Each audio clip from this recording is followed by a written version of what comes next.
is using the instrumentality of journalism to draw the attention of duty bearers on the need for the country to remain focused on sustainable development goals. Hence, this special edition interrogates SDGs with emphasis on COVID-19 pandemic, particularly the steps taken by the government to contain it and curtail the aggravated exposure to poverty, hunger, lack of access to education, limited health care issues occasioned by the pandemic. On the SDGs, the stories show that we're for 2030 end year for the SDGs. Similarly, investigative stories in investigative reporting as the journalists deployed spy camera in undercover reporting. Also in the print category, one of the stories exposed a monumental tragedy of people.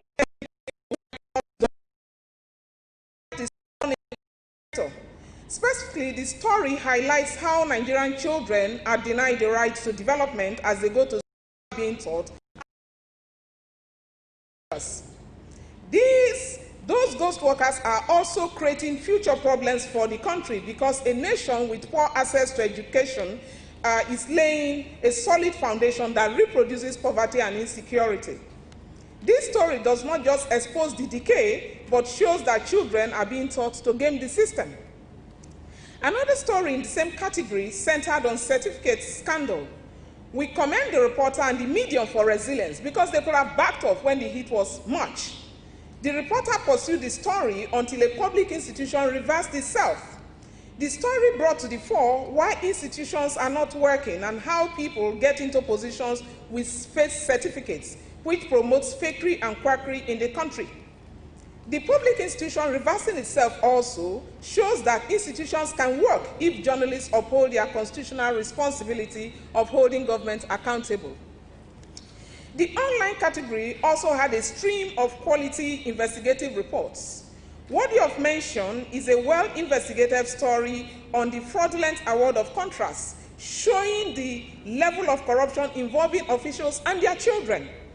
It exposed high-level corruption and involvement of government officials in fleecing and underdeveloping the country through connivance and fraudulent contracts. Furthermore, the online story exposed the weakness of constitution and the mentality of some public office holders to approach public projects as largesse. Instead of using them to make life meaningful for the people, the report is an evidence-based human angle story that voiced the concern of the vulnerable members of Nigerian society and demanded accountability from the government agency that are established to protect citizens. Again, an online story drew our attention to what suspects go through and the way criminal justice is administered from the point of arrest to bail, investigation, prosecution, and the timeline for justice delivery. The story is beyond singling out an individual, but presents the system.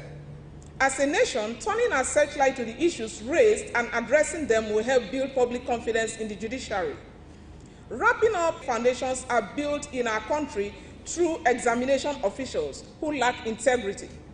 So instead of curbing exam malpractice, they aid and abet it when they get to those centers because they are settled and they look elsewhere where children help themselves, from the pages of textbooks, even with the connivance of invigilators. However, the online category was somewhat abused. That's our opinion as a panel or a committee of judges.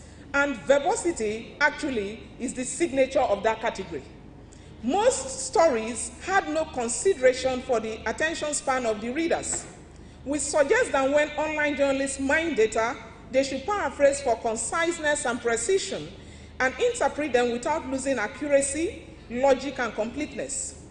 Also, technicality was a problem, particularly in the use of language. There's a whole lot of room for improvement. The radio category, in our opinion, from the entries sent, did not measure up to standard as the entries were merely feature stories. They were not investigative reports. Meanwhile, it is pertinent to mention an entry which presents a frightening story and shows the levity of treating cases of missing persons. It deserves mention because it directs our attention to the safety of persons in hospital. It was a story centered on how someone got missing from the hospital world in this country. I know people are surprised, but that's the reality. Similarly, on television, one TV horrifying report did well in terms of exposure and follow-up and was able to get some action taken by authorities. Also, the undercover reporter, through secret telephone calls, got the names of those involved, even the police officer handling the case. This is commendable. Notwithstanding, there should be some follow-up as to why there was no budget for necessary investigation, because the case was stalled because there was no budget for investigation. Also, how the money paid by the complainant was spent, we need to know whether it was accounted for, nor was it clear what the matter had to do with the social media to which the first PRO actually said something. Many of the entries in this category raised issues of concern. They were weak in professional touch, and many of them were not visually powerful. It appears that our photojournalists have refused to raise the ante in discharging their duties. Notwithstanding, one photo entry is commended for reminding us about the brutality again of security officers and oppression of citizens. It brought to the fore the psychological reduction of the dignity of the human person.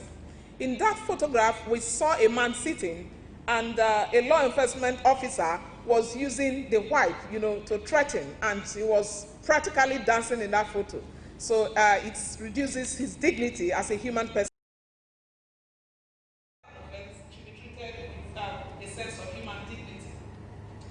In addition, one cartoon entry presents a picture of what we refer to in common parlance as patchwork nature of our health sector. Specifically, it was pointing our attention to the exodus of doctors. While they were leaving Nigeria, some countries were opening their doors wide open for them to get in. And this is an issue of increasing importance. We all saw it even in the COVID. They were given visa to come over, and people are here. We have a poor ratio. So it captures the deficit of doctors in the country, which accounts for why 200 million Nigerians are underserved in the health sector. While the World Health Organization recommends one doctor to 600 patients for adequate and quality healthcare delivery, in Nigeria we have one doctor to 5,000 patients. This, therefore, is newsworthy and an issue of increasing importance. However, the graphics lack visual power. Furthermore, wit and humor are missing in the cartoon.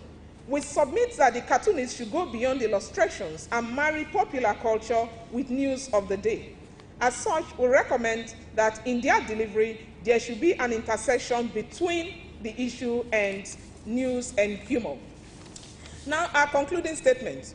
Though some of the entries were not awarded, they brought to the fore important issues which should be seen as a canary in the coal mine, as they present warning signs for action in the country. In order not to be caught napping and to avoid a situation where things get to the tipping point, governments, we call them to pay attention to the issues raised in the entries and awards. We're saying not just those awarded, or those to be awarded, but even the entries themselves are very strong, and they point our attention to issue because they actually expose a ticking time bomb. The things happening to the citizens that need to be corrected, and point the attention of duty bearers to them. So government may do well to turn their searchlight to them by investing and correcting those issues raised in those reports. Again, to the fourth estate of the realm, we appeal to you that you should continue to uphold your constitutional responsibility of holding government account, and should remain resilient in the use of the pen as an instrument for social change. Finally, we call on some local foundations to fund enterprise journalism, because good journalism actually costs money. I thank you for listening, and I wish you the best for the rest of the evening.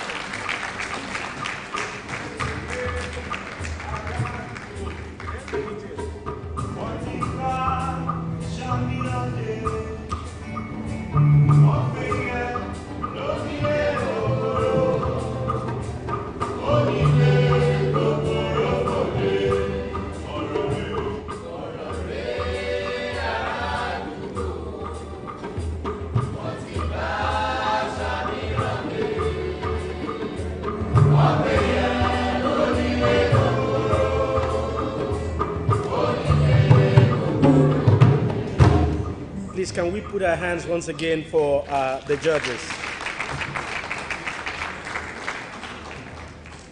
There's something we must all understand about the judges' report.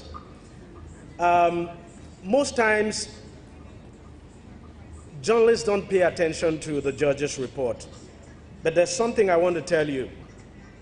There are three things in the judge's report that every journalist who intends to, whether you want to take part in the award next time or whatever, if you're a journalist, there are three things that you must understand about the judge's report. Very important. First is for anyone who would win tonight or who would win the award, you would understand why you have won. For those who would not win, I don't want to use the word lost. For those who would not win, you would understand why your work did not win. For those who intend to take part next time, you've been given a clear expo as to what you need to do to win. And this applies to every award you can think of, not just the Wole Soyinka Award. I'm saying this because it's something that I have applied myself. So there are some of us here, journalists, who want to take part in the competition next time. You have a clear idea of what you need to do to win. For those of you who would be winning, you have a clear idea now of why you have won, and if you want to take part in it next time, what you need to do. And for those who are not winning, you know now what you have to do to win. Honestly, very detailed report, and not least expected. To be a judge is not an easy thing. To judge people's work is not easy at all. I have been part of it. I know how difficult it is. And most times, the work of the judges are not recognized. But today, the center has decided to recognize the work of these women and men who put in all their effort. It's a lot of work. They spend time brainstorming. Sometimes you go for days not sleeping. When Prof said, for instance, that the online journalists get to, imagine where you have to read an article of about 10, 15 pages, not just from one journalist, but from several journalists, and then you have to score them. It's a lot of work. So for their effort, the Wole Soyinka Center for Investigative Journalism has decided to recognize these judges. And so I'll be inviting the executive director of the center, the executive director and CEO, Muturai Olaka, who will be coming forward to present special awards now to these judges. So I'll be calling on the judges one after the other. They will come forward one after the other to receive the awards now from the Executive Director and CEO of the Wole Soyinka Center for Investigative Journalism. Are we ready, please?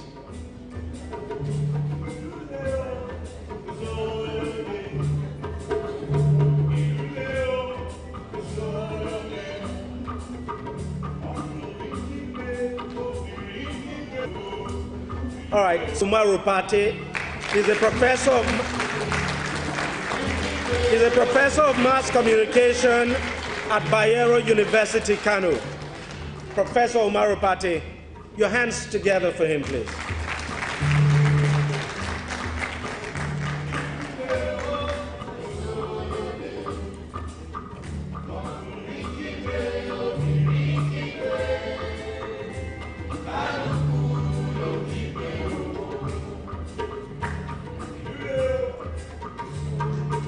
Thank you very much, Prof. And well done. Next, Dr. Theophilus Abba is the director, Daily Trust Foundation. He is not available, but I don't know if he has a representative. Okay, there's a representative here. So, representing Dr. Theophilus Abba, the director, Daily Trust Foundation.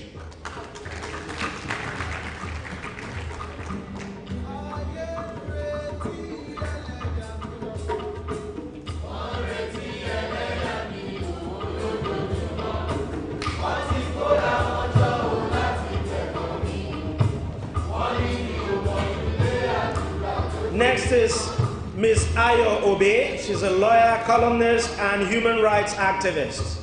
Is she here or she's not here? She's not available. And next is Professor Lai Osho. He's a professor of mass communication, Lagos State University.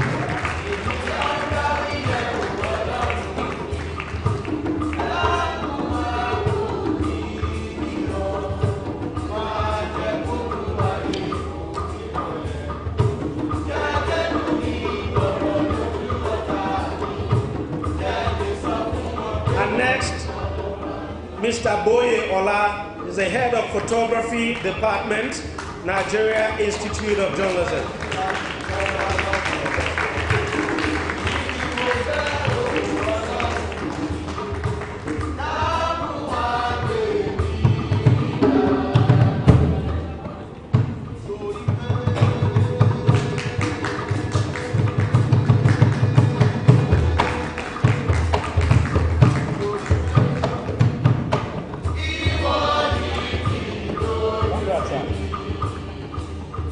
Next, Mr. Bile Oshadipe, the director of Picture Perfect.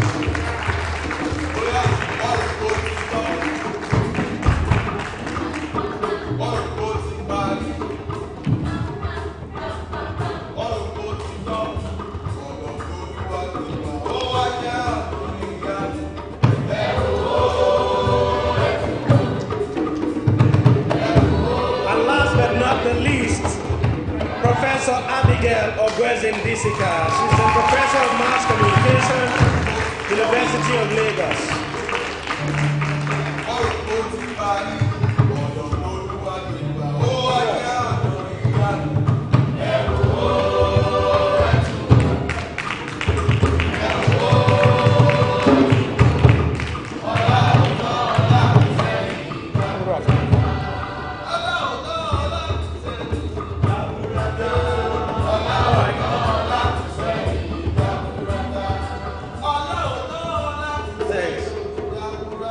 Thanks, Concept. Thank you very much. Congratulations to the judges, and well done. So we'll move on to the next category, or the category awards now, and we'll start with the online category. That's the editorial cartoon category, and. For the editorial cartoon category, this is for recommended work now. Victor Asowata. Victor Asowata.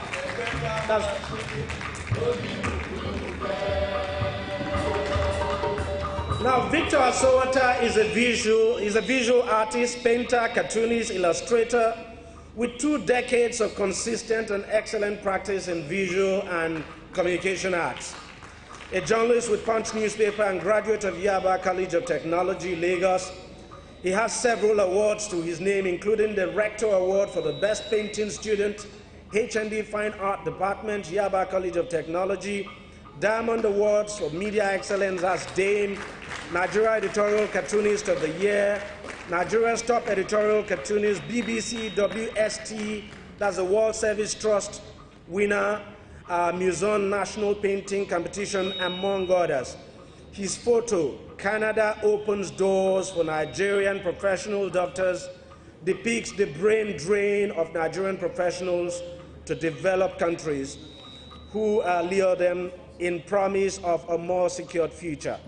Victor Asowata's picture represents the sad reality and danger of how a great percentage of Nigeria's future leaders seek greener pastures in developed countries. For expressing in cartoon migration of our intellectual assets, Victor Asowata is hereby commended for his illustrative cartoon. I hereby call on Professor Umar Opati to please come and present him the award.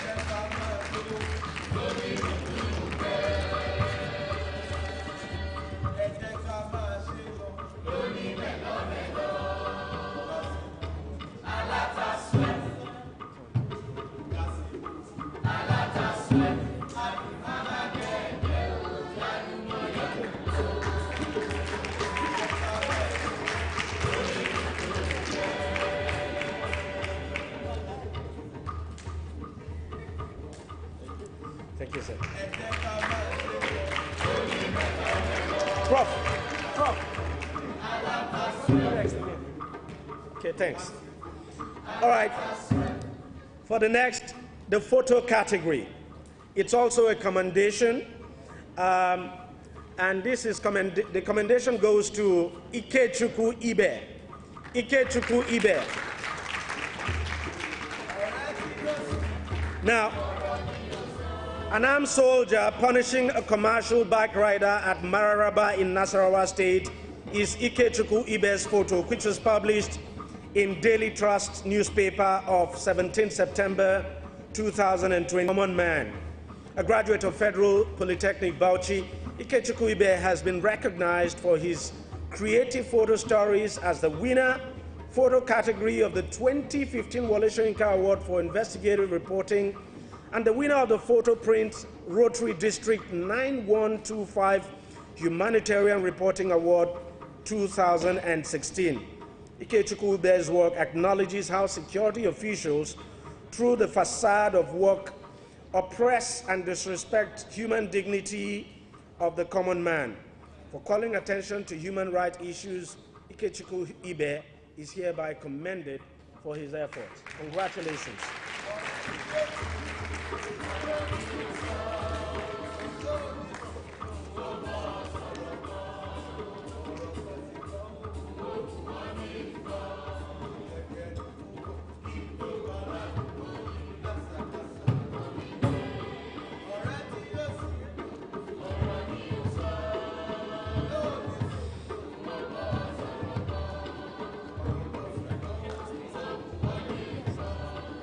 Thank you, Prof. And next, the online category. It's also a commended work, and this time it goes to Habib Oladapo and Damilola Banjo. So two of them, Habib Oladapo and Damilola Banjo. Now, this commended category will jointly be presented to two worthy journalists, Habib Oladapo and Damilola Banjo. Habib Oladapo, and Damilola Banjo, who both worked with Sahara reporters as at the time of the publication of the commended story. The reporters went undercover to expose the examination wrought in a private school in Lagos State. The piece, Inside a Lagos School Where A1 Can Be Bought, published on the 20th of July 2020, was a 6-month investigation of examination fraud and malpractice in Bachel College, a private school with branches in Ogba, Egbeda, and Ayobo areas of Lagos State. The story highlights endemic examination malpractice perpetrated by a cartel of school owners, authorities, and parents. As a result of the investigation, the Lagos State Ministry of Education and the West African Examination Council have initiated corrective steps against future occurrence. For beaming the searchlight on loopholes in WAEC examination process, Habib Oladapo and Damilola Banjo are hereby commended for their story in the online category of the 2020 Wole Soyinka Award for Investigative Reporting. Let me call on Mr. Tokumbo Mumuni to please come forward to present the award to both of them.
online category, the runner-up.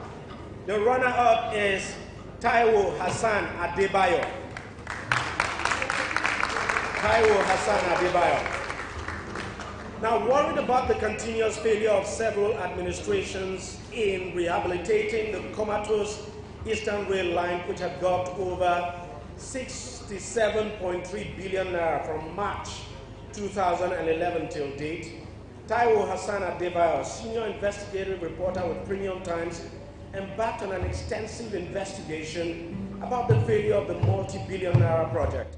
The Eastern Railway Line project connects 10 states across Nigeria, thereby accelerating industrialization and trade across states. Taiwo Hassan Adebayo's report, From Jonathan to Buhari, Inside Nigeria's Multi-Billion Naira Railway Fraud, published on the 13th of July 2020 by Premium Times, exposed how Lingo Nigeria hustled Nigerian authorities and two foreign firms into humongous billion naira fraud. The story exposes the inherent corruption in Nigeria's government parastatals and regulatory failure in the railway sector. An ambitious and curious professional, Taiwo has done other investigations of national importance, such as Nigeria's 2012 flood disaster relief funds. He is recognized today as the runner-up for the online category of the 2020 Wole Soyinka Award for Investigative Reporting. Congratulations.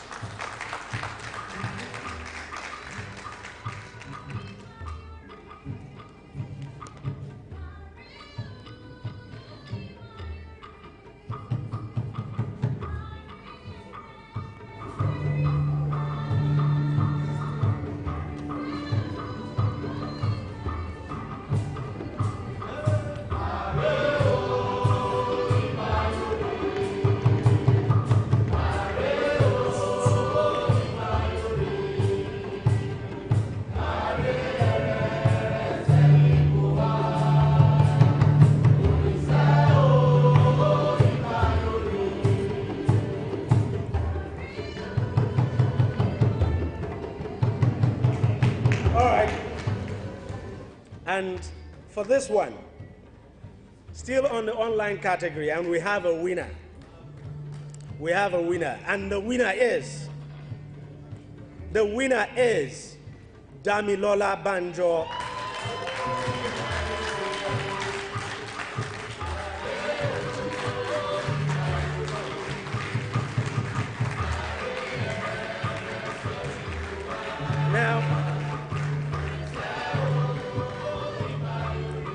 Damilola Banjo is currently on her master's program in Cultural and Media Studies from the University of Ibadan.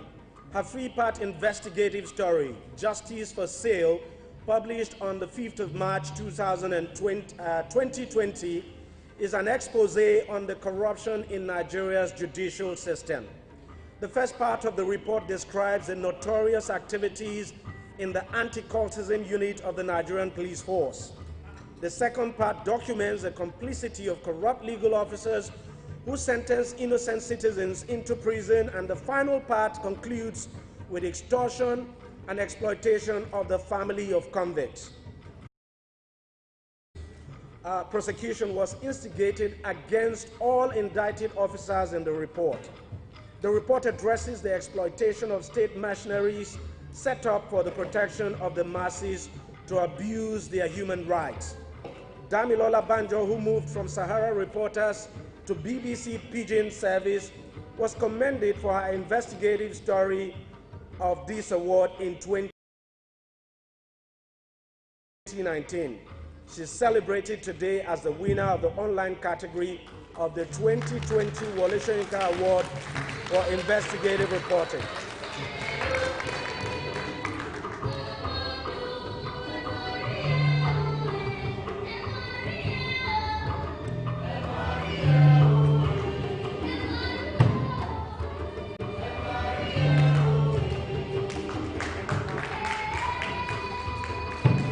So she's getting 200,000 naira, a laptop, and of course a plaque for that.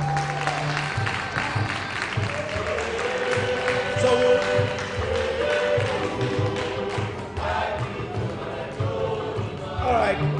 We'll give Damilola Banjo just 2 minutes to, in case she wants to make any comment.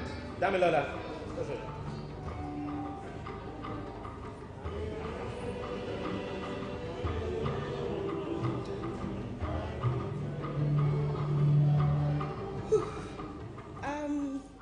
First, thank you so much to Wole Soyinka Center for Investigative Reporting for the yearly encouraging journalism. Thank you so much, Omoyele Sowore, for the platform you gave me. It means so much to me, and it is the platform on which I have built.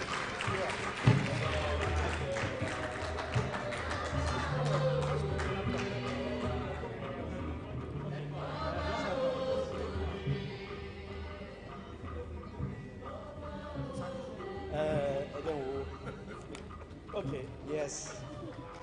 Thank you, sir. All right. We move to my favorite category. This is my favorite category, and there's a reason for it. And you know what? I'm really happy that there's a winner in this category. And the winner, there's no commended work. One winner. The winner is Bukola Samuel Wemimo.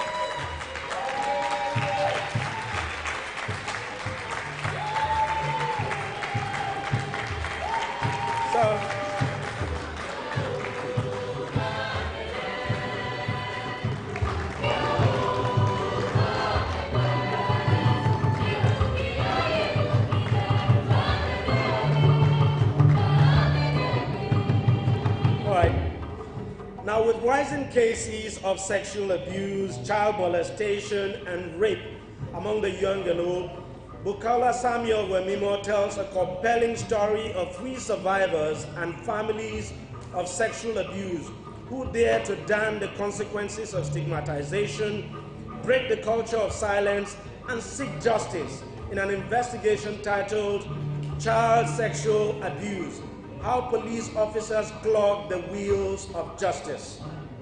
Bukola's investigation narrates the different roadblocks in the prosecution of cases of sexual child abuse and how corrupt police officers clog the wheel of the survivors' quest for justice. Of interest is the family of Frank Alamezi. Follow up the 2018 investigation of a rape case against their neighbor for 2 years. Thankfully, the stories led to a major shakeup, and redeployment of offense sexual abuse is hardly achieved. Bukola Samuel Wemimo is a broadcast journalist with Television Continental and has won several awards to her name, including the Inspirational Women Award 2019 and City People Presenter of the Year 2017.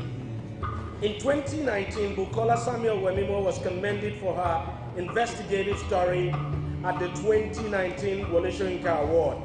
She is here today celebrated as the winner of the television category of the 2020 Wole Soyinka Award for investigative reporting. Well done for your resilience. I hereby call on Ms.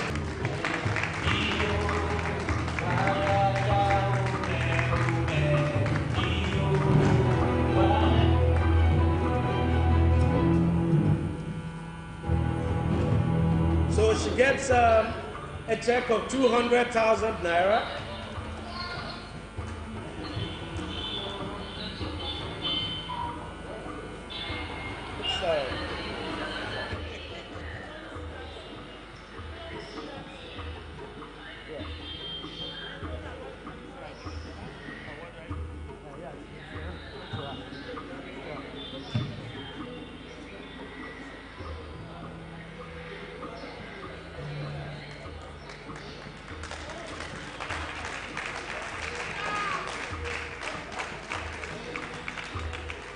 And the laptop as well.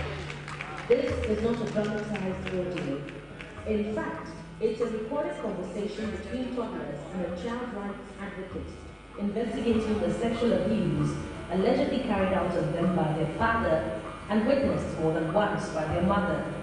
The event was confirmed to us by a child advocate who effected the arrest of the alleged perpetrator, and another, the Executive Director of Women's Rights and Health Projects, where the case was first reported.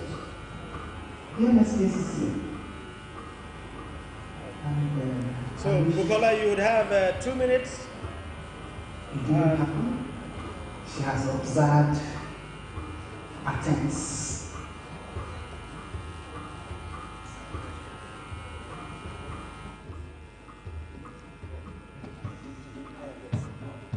I am overwhelmed. It would have been just enough to be a finalist. Last year I was super excited to have been nominated, but I must confess that this year I dared to hope. I want to thank the Wole Soyinka Center for Investigative Journalism for the yearly recognition.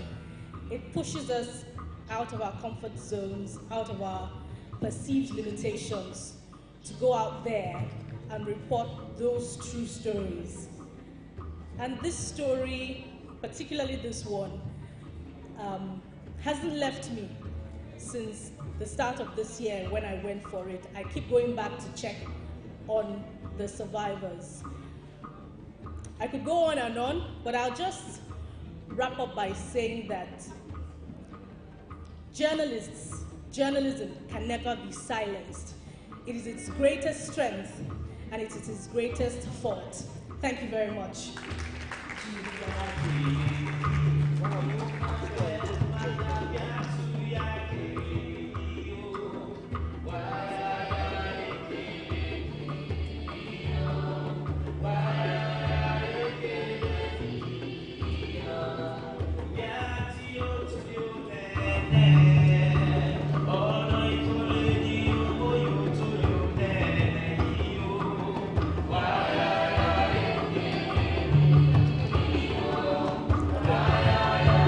Thank you.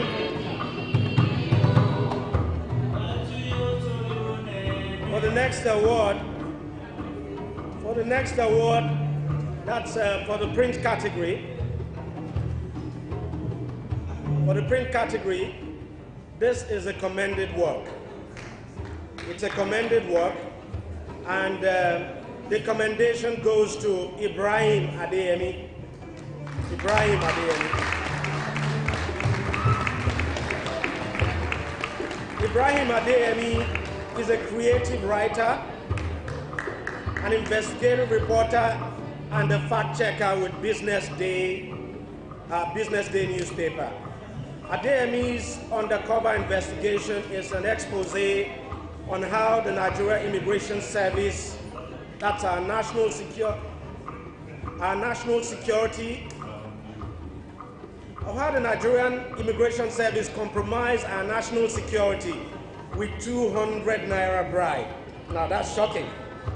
In his story, with just 200 naira bribe per immigration checkpoint, illegal migrants are, well, they are no illegal migrants, but irregular migrants now are infiltrating Nigeria through Sokoto, published in Business Day of 9th of January 2020. In his 4-part investigation, Ibrahim risked his life when he joined irregular migrants traveling by road from Lagos to Niger Republic. Man, that's something. He documented his experience of irregular migration activities at the national borders with evidence of videos and pictures. His investigations prompted a probe and prosecution of corrupt immigration officials and introduction of e-registration system of irregular migrants in Nigeria. For his hard work, bravery, and tenacity, Ibrahim Adeyemi is hereby commended in the print category of the 2020 Wole Soyinka Award for investigative reporting. We hereby call on Professor Abigail Ogwezin Disika to please come forward to present the award to him.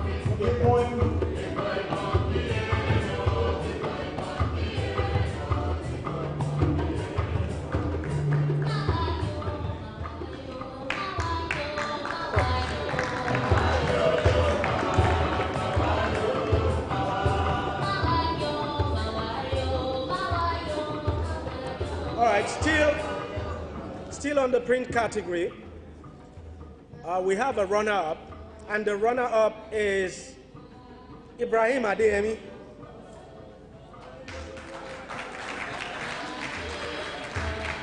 Is that correct? Otroya, is that correct?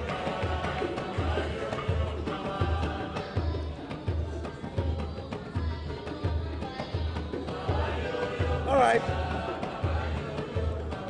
Now, efforts by the Nigerian government to achieve free, qualitative, and equitable education according to Sustainable Development Goal 4 is being foiled in some government primary schools in Sokoto State through the federal government's Empower program. Through an undercover investigation, Ibrahim Adeyemi obtained evidence of how dozens of ghost teachers in 7 government-owned schools in Sokoto State got paid millions of naira for jobs they never did by conniving with the principals and headmasters of the disadvantaged schools.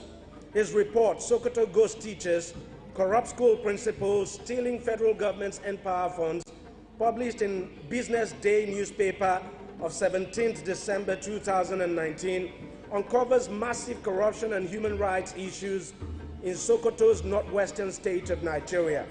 As a result of the investigation, the federal government sanitized the school system by sacking all culpable teachers and school principals. It is double honor for Ibrahim Adeyemi at this year's award, as is also honored as a runner-up for the print category in the 2020 Wole Soyinka Award for Investigative Reporting. Congratulations.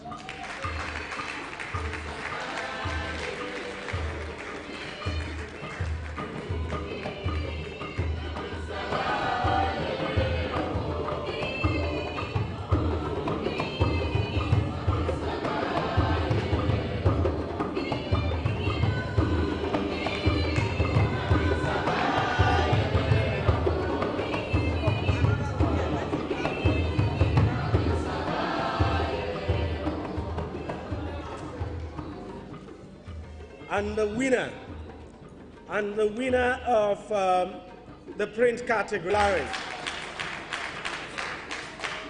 in a 15-part story investigation, Samson Folari, a graduate of mass communication from the University of Lagos and senior reporter with the Punch newspaper, exposes high-level academic corruption, complicity, and lack of due diligence in the fraudulent claim of a doctorate degree by Chima Igwe, a former Director General of the Federal Institute of Industrial Research, FIRO.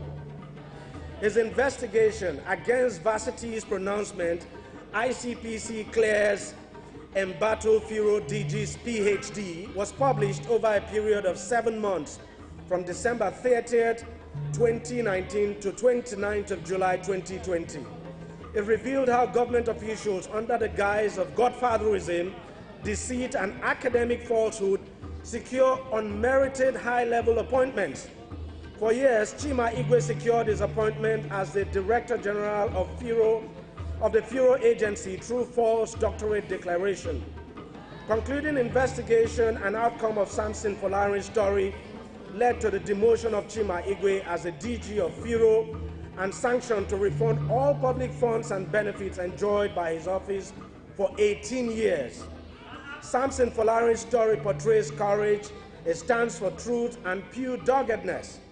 For the second time in 2 years, Samson Folari is celebrated again as the winner of the print category of the 2020 Wole Soyinka Award for Investigative Reporting. Well done, Samson.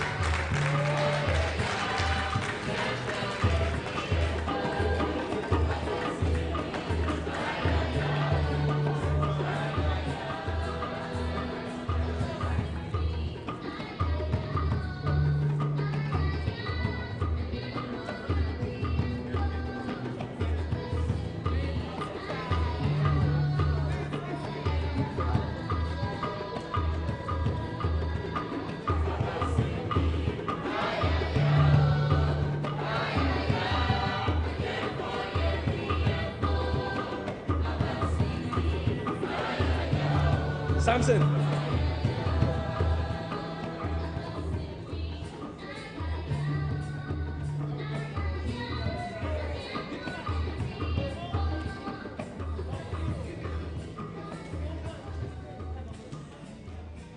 short of words this evening because I never expected this.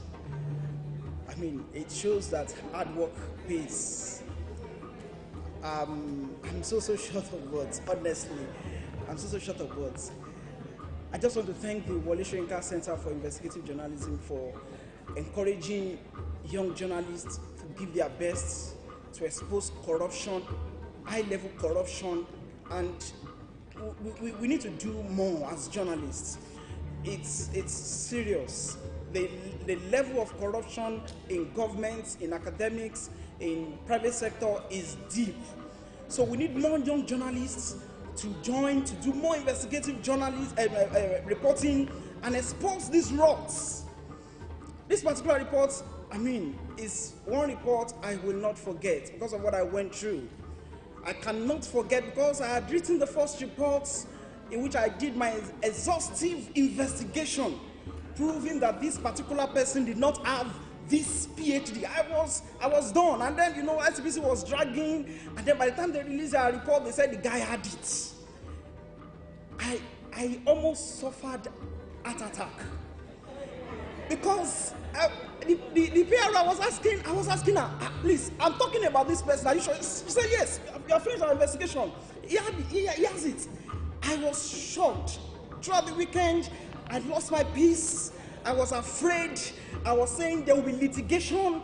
I was thinking my journalism career was over. I was thinking of a lot of things.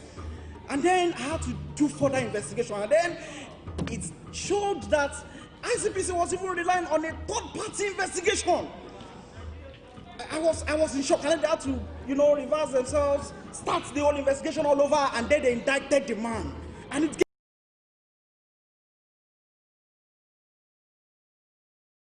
gave me a lot of joy. It gave me a lot of excitement. So we are winning. We are winning the battle against corruption. And we must continue. We must never stop. We may be masked, but we are not silenced. And we will never be silenced. Thank you so much. Thank you so much. I appreciate this. I am so grateful. I am so grateful. Thank you.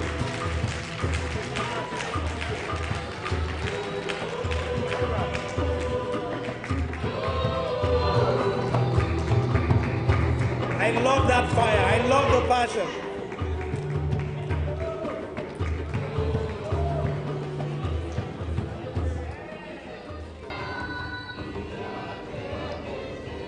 Now,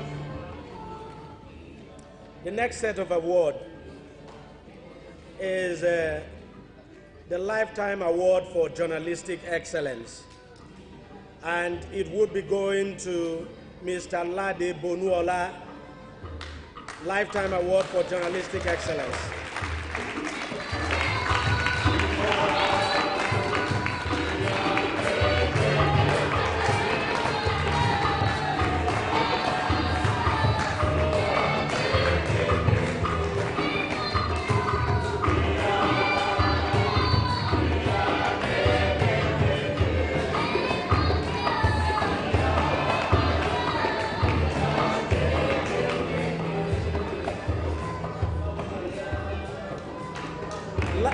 All right. I can see how happy Mr. Bonuola is. Lade Bonuola became popular in the newspaper industry while at Daily Times, during which he was a sub-editor. A column, cutter and last names, in which he spotted common grammatical errors across newspapers of the era, hence the nickname Lad Bone. He was a part of the team that engineered the establishment of The Guardian in the early 80s, which heralded an era of lofty heights for Nigerian journalism, with The Guardian emerging as the leading newspaper. He was the pioneer editor of the newspaper from 1982 to 1988 and assumed leadership of the group between 1989 to 1999 as its managing director. Lade Bonuola co-founded and served as the managing director of the Comet newspaper, and he was the publisher of the Nigerian Compass from 2009 to 2011. In a bio by a Guardian features editor, Mr. Blade Bonola is a consummate newspaper man. He read most of the newspapers in circulation and remained on top of the major social, economic, and political developments. But there was no doubt that judicial legal issues were his favorite. Oyeshola, Fayemi, Kehinde Shofola, or other legal luminaries.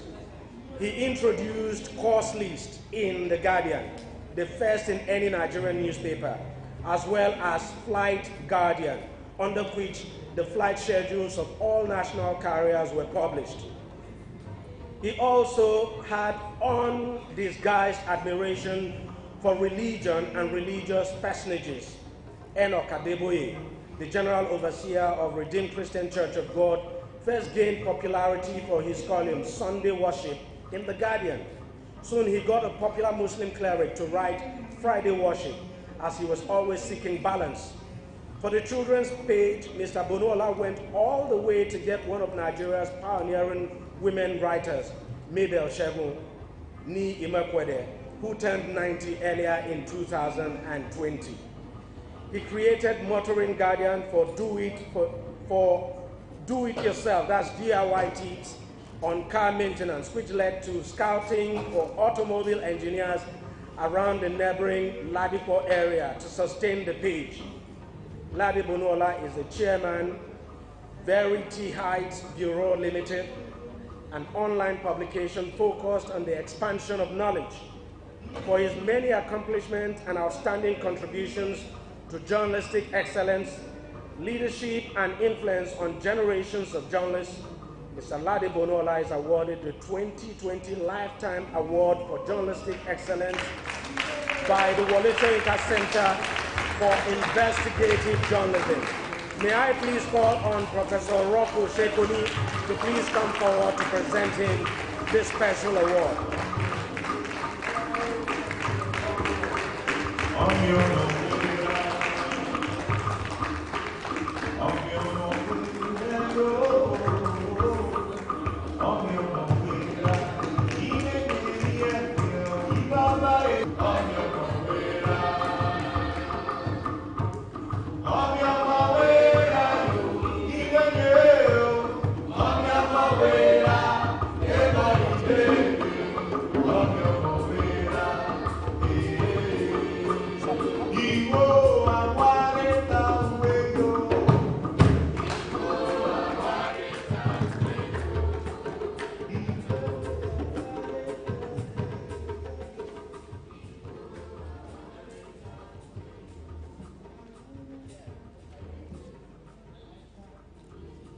Ladies and gentlemen,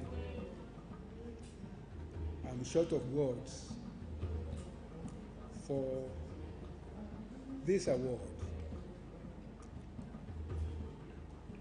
It is the crowning of my 50 years career.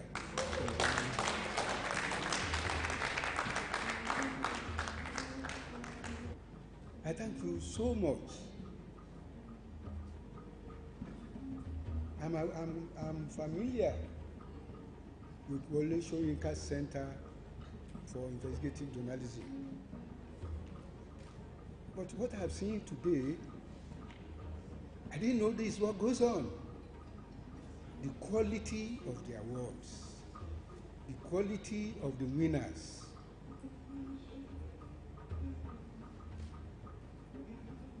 I dedicate this award to first Alayi Dose, Babanozi Dose.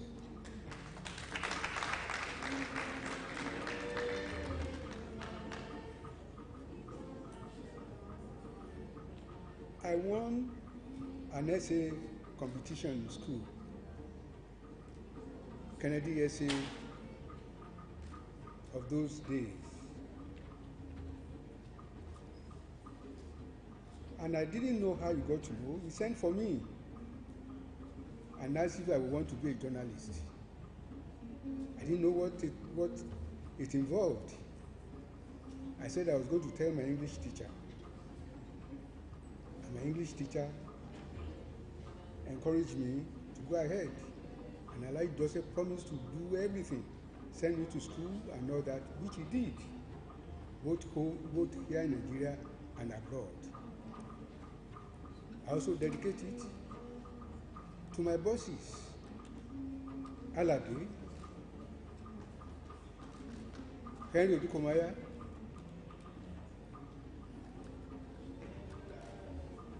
Bolapo Ogunsanwo. I can never forget them. Segun Oshoba,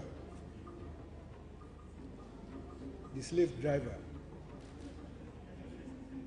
We were only friends after the paper had gone to bed. After I became the chief editor of the Guardian, I became features editor under Tony Mama. So I dedicate this award to them all. I want to say that journalists can never be cowed in this country. Not with the likes of Dapo or Yomi here.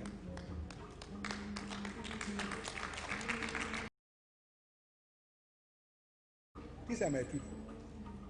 When people talk about the glorious days of the Guardian, these were my people. Victor and Alde Sherry is here. I was fortunate I had a strong team. If you remember, two of my correspondents, Tunde Thompson and Bukarabo, were jailed. What was our offense? We published truth that embarrassed. What does truth do if it is not that it embarrasses? My deputy was locked up. I was asked to be reporting at Awolowo Street every day of the week. How many times was I invited to the DMI at Apapa? I say journalists cannot be cowed. We succeeded the generation of Alhaji Dakande.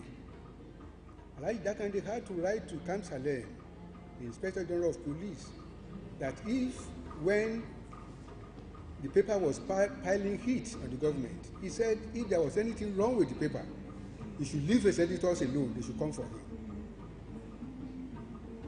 And for years, he was president of IPI until he became governor. And so, when he was in prison, he was writing editorials. Ayodewumi was writing editorials from prison. Similarly, Bise Onabanjo, and he handed over to us. Professor Rocco Shekoni is here. He's a right-hand friend of Idowu Shobowale, my good friend. An investigative reporter par excellence. When he was with us before he migrated to the academics, Chineke Fine Country, and the rest of them. So I'm therefore very happy that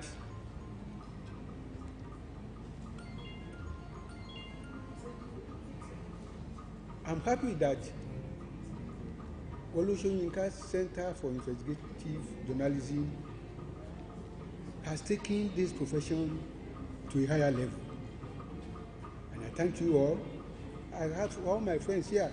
Professor Abigail is here. Because of her, I've said that I will go back to the editorial board of the Guardian from January. Thank you.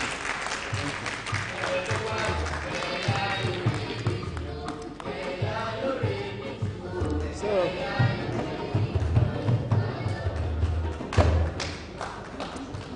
the next award is the Human Rights, and Mr. Falana, a Nigerian lawyer, senior advocate of Nigeria and human rights activist.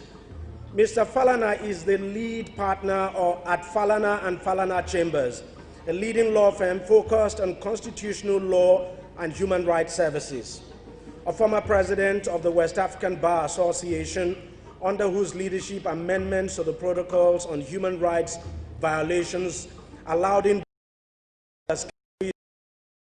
to access at the ECOWAS court. Mr. Falana has championed free legal support to the disadvantaged and poor in the society. He is the editor-in-chief, weekly report of Nigeria, weekly law report of Nigeria, I think, President, West African Bar Association member, Nigerian Bar Association, Pan African Lawyers Union, and honorary member of the American Bar Association.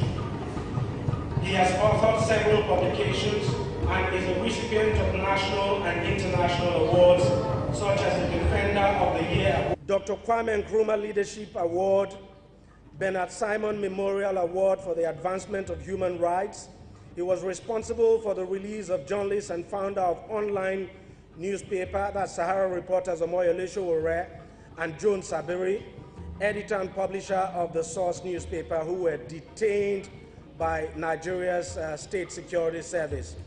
In recognition of his dedication to human rights defense and for being a voice against human rights violations and oppressive laws in Nigeria, the Wole Soyinka Center for Investigative Journalism hereby awards Mr. Femi Falana the 2020 Human Rights Defender of the Year.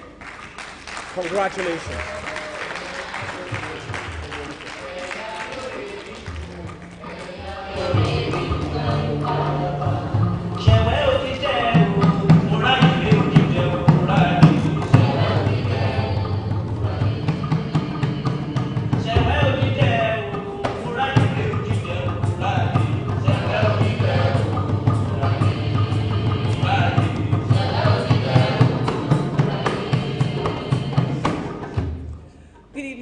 And Maz.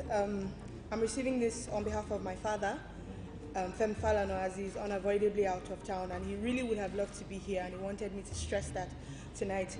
He would like me to start by expressing his most sincere gratitude, of course, to the Wole Soyinka Center for Investigative Journalism.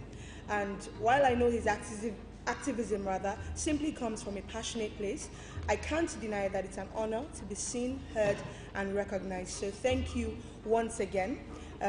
As is in his character, he would also like me to address you and tell you some things. So he sent a message and said, please tell them this. Okay. So he would also like me to, on his behalf, assure the Nigerian people that the identities of those who were seriously injured and brutally killed in Abuja, Ogbomoso, Benin, Port Harcourt, Lekki, and other parts of Lagos will soon be revealed.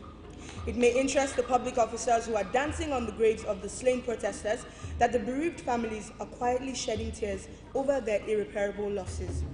He would also like to call on the Nigerian people not to allow the Nigerian police force and other security agencies to infringe on their fundamental rights of freedom of expression and assembly. On behalf of the human rights community, he wishes to disclose that legal measures have been put in place to defend the right of every Nigerian person to protest against police brutality and other forms of injustice.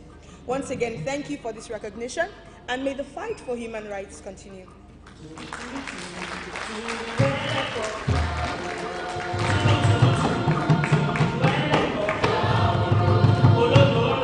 All right. Thank you. The next set of awards would go to the 15th anniversary of this award. The Wole Soyinka Center for Investigative Journalism will present awards to top 3 media houses who have repeatedly been awarded every year. Now, to present this set of awards, I would want to call on Mr. Jitu Ogunye, who is the secretary of the board, to please come forward. And the award will be going to Punch newspaper, Premium Times, and the Sun newspaper. Punch newspaper, Premium Times, and the Sun newspaper. Please, their representatives should come forward to receive the award.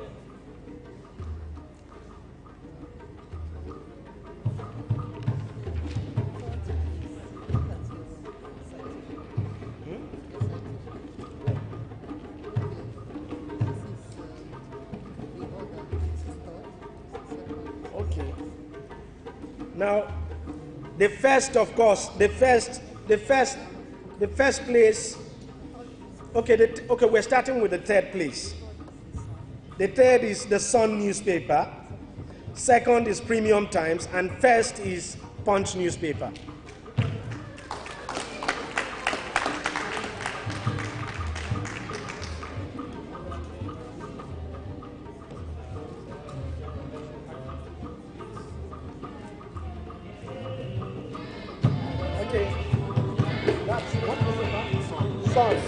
Okay, Premium Times, please. Premium Times.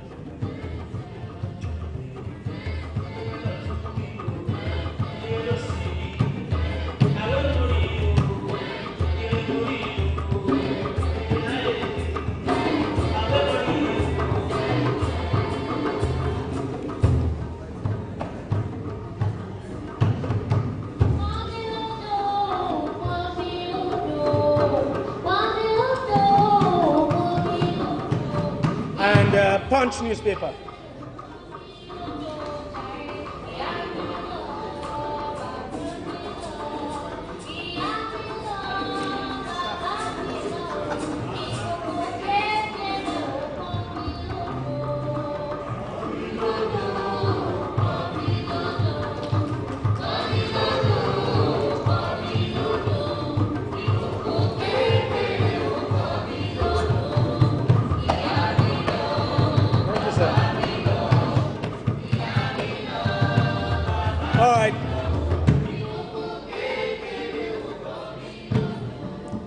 So, ladies and gentlemen, we've now come to the big one. We've now come to the big one, and when I say the big one, I mean the big one. It's actually the big one. And I'm talking to you from experience as someone who has won this big one 3 times. So it's a big one. And the thing that goes with the big one, is really big. So, and what are we talking about? We're talking about the overall prize. That's the Nigerian Investigative Journalist of the Year. We've dealt with all the categories. Now we are picking one person among all the winners here who is going to be recognized as the investigative journalist, Nigerian Investigative Journalist of the Year. And this title transcends the borders of this country. So if you're the winner, then you belong to a special league of journalists in this country. You'll be carrying a special touch, and you should not let that touch drop. Do you want me to announce the winner? All right. And the winner is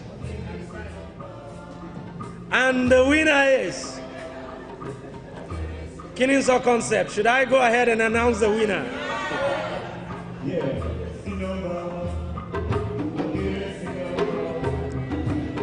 You see, they say dynamites come in small packages, right? And the winner is Damilola Banjo.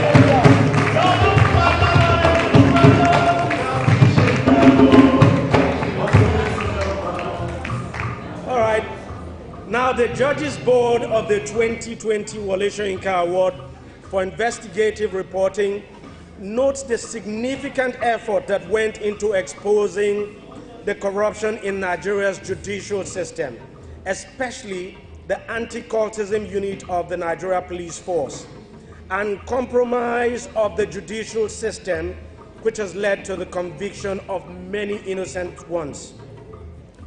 The board commends the courage, perseverance, and strength of the reporter in exposing the rot in our security and judicial system. For a diligent and impactful report, Damilola Banjo today makes the celebrated list of the Wole Soyinka Center for Investigative Journalism Nigerian Investigative Reporters as its 2020 winner. Big congratulations, Damilola. Congratulations. Let me invite Professor Shekoni to please come forward to present the award.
Okay, Damilola.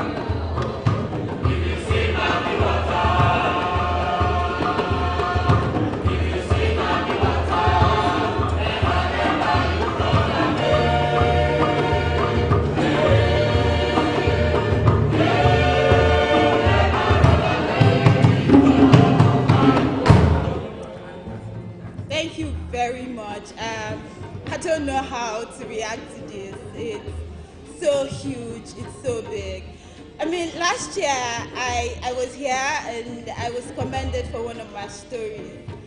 And I told myself that, oh, if I win, I'll wear my agbada. I'm so happy I get to wear my agbada this year. So thank you so much, Wole Soyinka Center for Investigative Journalism, for making me wear my agbada today.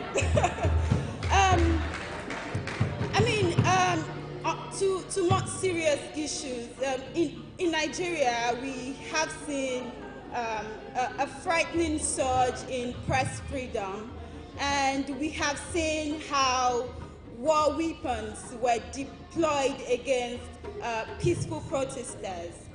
We have seen how journalists are being wounded, killed, and their words maliciously taken out of context in this very country. It is indeed a very dangerous time to be Nigerian and to be journalist in this country. But much more, it is the time for focused, fact-based, investigative journalism, not only to hold government accountable, but to hold everyone accountable. Because it's not the government at the realm of everything. It's not the government at the bus station extorting people. It's not the government at the police station extorting people. It's not the government at the prison extorting people. It's not the government most of the time inflicting strong pains on people. And so even ourselves accountable. I say a very big thank you once again to Wole Soyinka Center for Investigative Reporting. This is a victory for grit, for hard work. And I say a very big thank you to my two moms, strong women who's taught me to be hardworking and who's taught me perseverance. a very big thank you to them today because this is a win for them. I say a very big thank you to two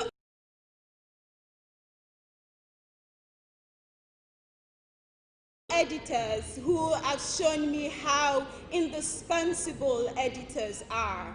Editors are gods. These two editors, Idris Akibajo of Premium Times and Amzat Ajibola of ICIR. These are two renowned editors that have shaped my work so significantly. A very big thank you to my brother and my friends. You saw them. Those are my squads. This is a victory for all of us.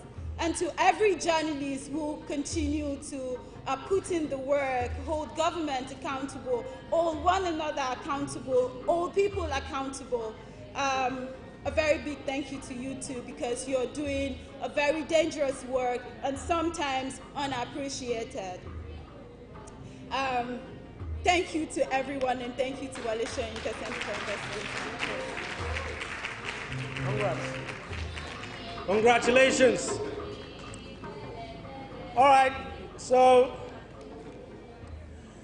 I think the next thing to do now is to invite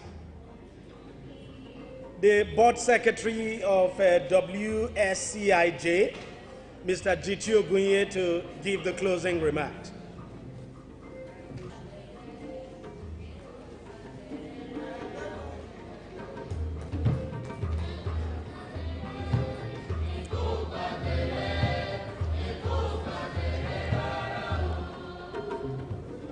Well, good evening, ladies and gentlemen. It's indeed a pleasure once again to thank everyone for honoring our invitation and marking this year's award with us. 15 years are no 15 days. And this is not an attempt, but the center has worked in this past 15 years to ensure that every year without fail we have these awards. And the center has not worked or walked alone. The center, because this is all about them. We may have this best sponsorship in the world if the competitors or participants in this competition are not available, and if in between awards they do not do the work that will make them qualify to participate in the competition, we will not be having this competition. So we thank everyone, and we hope that just as it's now become the ritual, next year we'll also be here